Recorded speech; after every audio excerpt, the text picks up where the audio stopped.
preferred way to buy a home with bad credit is a lease purchase arrangement. So the idea is that you're renting the property from the property owner, but you have the option to purchase. Now, many of you may be renting right now, and some of you may want to do this on the place you live in right now.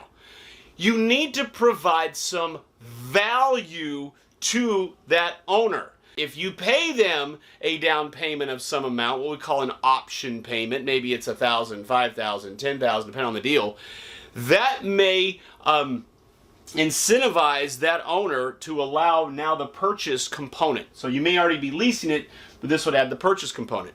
This also is going to apply, though, not just if you already live in the property, but if a property is for rent and you want to do a lease purchase, remember, you're going to have to add value. And that value is typically cash up front.